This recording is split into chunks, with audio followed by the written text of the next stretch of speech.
Hi, Katzcradul here. I really like little glass jars. I save all I can get my hands on. One of my favorite sizes is the one that pimentos come in, the 2-ounce pimento jars you get from the grocery store.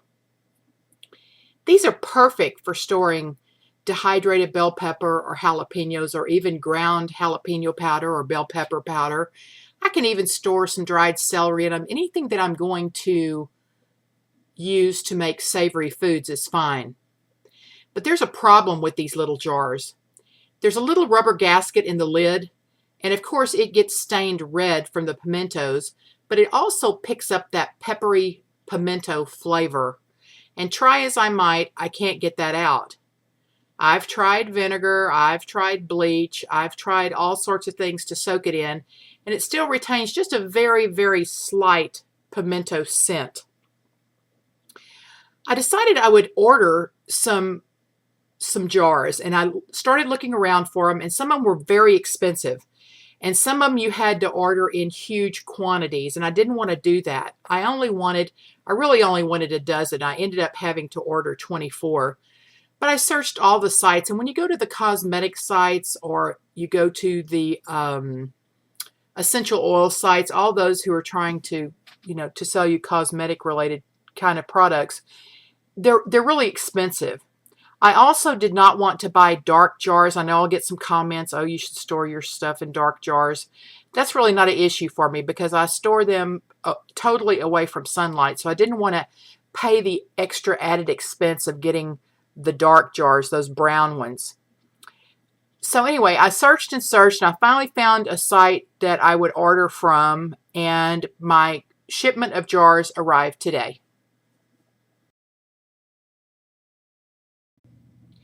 The company I decided to order from is Uline. I was very pleased with the product they offered, and it seemed like the company had a good track record.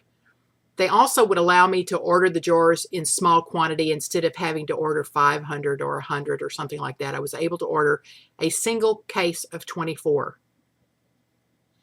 I like how the package arrived. It was labeled fragile, which probably hopefully kept the delivery people from throwing it around and bouncing it around. In the bottom left corner, you can see that there is a packing invoice with it. I received the actual invoice the day before, so I knew that they were on the way. I really like these jars. They're straight-sided. They have a plastic lid that has a little bit of a cushion in the top. You can leave that in there or take it out. These, I think, are going to fit my purpose really well. They were just packed great. The box was loaded with styrofoam packing beads, and then when I opened the case of jars themselves, there were dividers in between each jar, and they all arrived just perfectly. I think I'm going to be very, very happy with these. Okay, let's take a quick look at the invoice. It shows what I ordered: 2-ounce straight-sided glass jars. It was charged to my credit card, $28.61. Now, if we go ahead and look at the packing slip now, you'll see that the actual jars cost me $18, and the shipping and handling was $10.61, which seems ridiculous. But I can't find these locally, and it only makes the jars come out to be about $1.19 a piece, which is perfectly reasonable to me. I'm willing to pay that to get them, and can't wait to use them, and I'll show you what I put in them. If this is something you could use, check out Uline. Until next time, this is Katzcradul.